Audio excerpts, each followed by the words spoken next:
12 जुलाई यानी तबाही की तारीख। 12 जुलाई को यह तय हो जाएगा कि दुनिया कितने बड़े खतरे में घिर चुकी है, क्योंकि अगर नेटो ने तय ब्लूप्रिंट के मुताबिक रूस पर एक्शन लिया तो पुतिन 10 कदम आगे जाकर परमाणु हमला कर सकते हैं और निशाना होगा ब्रिटेन। इतना ही नहीं, रूस ने 5 लाख लड़ाकों की फोर्स तैयार की है जो यूक्रेन में भारी तबाही मचाने के इंतजार में है।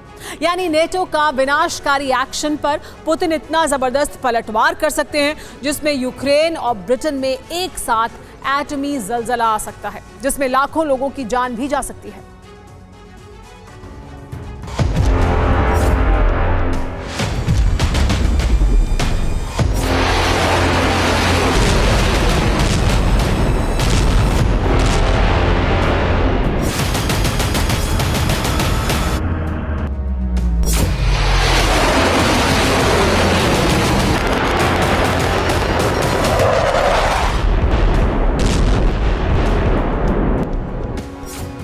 जुलाई यानी कयामत का दिन।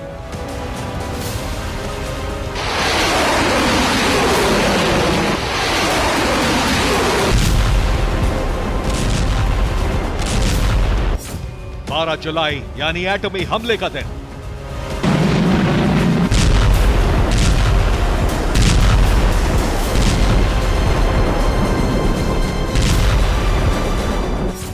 12 जुलाई यानी तीसरे विश्व युद्ध का आगाज।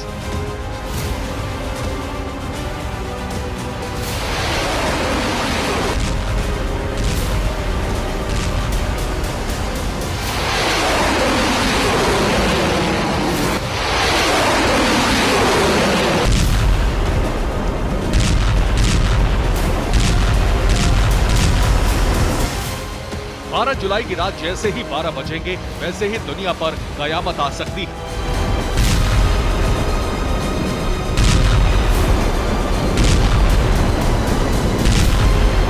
और इसकी शुरुआत ब्रिटेन से हो सकती है,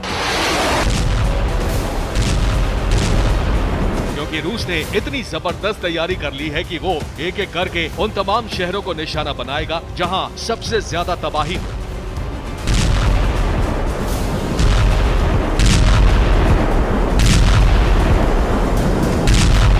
हिरोशिमा, नागासाकी से भी ज्यादा। पहले रूस के टारगेट पर ब्रिटेन के कौन से शहर हैं वो देख लीजिए, और वहां अगर परमाणु हमला होता है तो कितने लोगों के मारे जाने की आशंका है।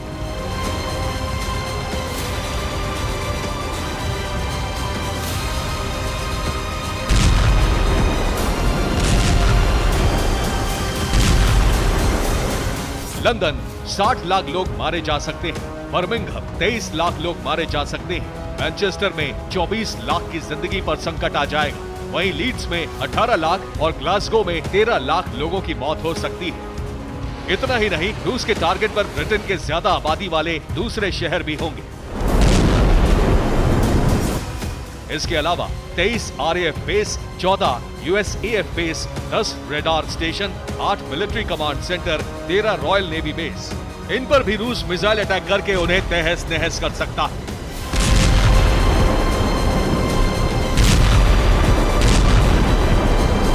लेकिन ये सब कुछ तय होगा नेटो के एक्शन से। अगर 11-12 जुलाई को लिथुआनिया में नेटो की मीटिंग में रूस पर हमले को हरी झंडी मिलती है तो रूस जरूर अटैक कर सकता है। हो सकता है कि वो नेटो देशों को हमला करने का वक्त ही ना दे, उससे पहले ही ब्रिटेन में एटमी अटैक करके अपनी ताकत की नुमाइश कर दे। बात यही खत्म नहीं होती। रूस एक साथ 2 मोर्चों पर अटैक करेगा। ज़ेपोरिज़िया में ब्लास्ट करेगा, दूसरी तरफ ब्रिटेन पर न्यूक्लियर स्ट्राइक। यानी एक तरफ यूक्रेन को दहलाएगा, दूसरी तरफ यूरोप में उसका सबसे मददगार देश ब्रिटेन में तबाही मचाएगा।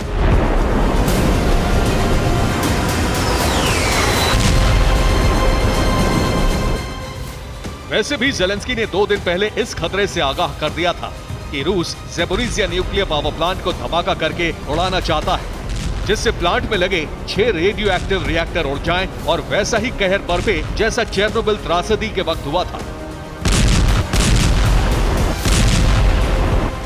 इस खतरे के बारे में रूस के deputy prime minister Dmitry Rogozin करीब 1 महीना पहले ही आगाह कर चुके हैं। अगर रूस जंग हारने लगेगा तो पुतिन टैक्टिकल एटमी वेपन निकाल देंगे।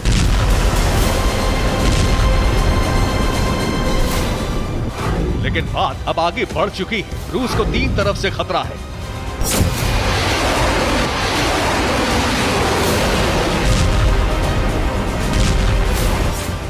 पहला खतरा, नेटो मॉस्को पर अटैक कर सकता है। दूसरा खतरा, यूक्रेन क्रीमिया पर अटैक कर सकता है। तीसरा खतरा, प्रिगोजिन जैसे विद्रोह से गृह युद्ध का खतरा।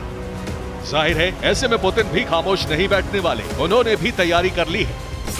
जहां एटमी हमले के लिए न्यूक्लियर वॉरहेड लगी मिसाइल अलर्ट मोड में रखी जाएंगी, दूसरी तरफ 5 लाख अतिरिक्त सैनिकों की भर्ती करके युद्ध में झोंक दिया जाएगा। और तीसरी तैयारी रूस में की जाएगी, जहां पुलिस फोर्स और कमांडो फोर्स को विद्रोह से निपटने के लिए हाईटेक वेपन से लैस किया जा रहा है।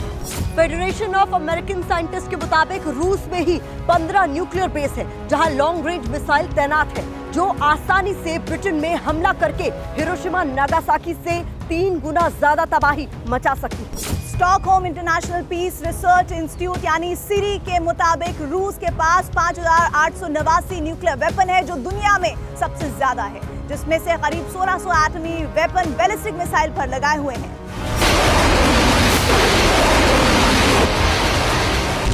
और करीब 2800 एटमी वेपन स्टोरेज कंडीशन में है, जिसमें से कुछ बेलारूस को भी दिए गए हैं। यानी रूस अपने एटमी बेस के अलावा बेलारूस से भी परमाणु हमला कर सकता है।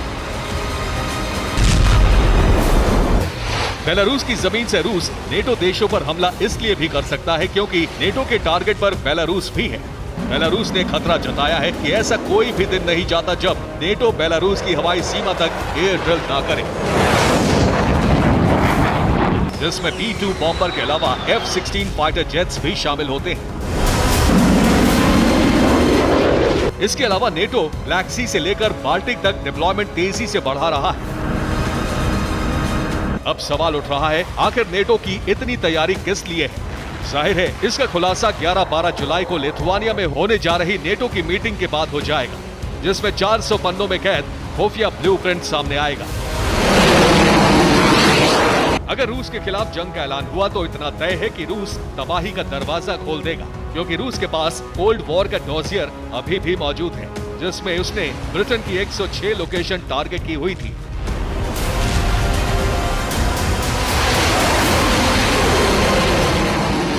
जहां जहां उसे एटमी अटैक करना था, अगर रूस ने उसी डॉजियर के मुताबिक एक्शन लिया तो ब्रिटेन की बर्बादी कोई नहीं रोक सकता।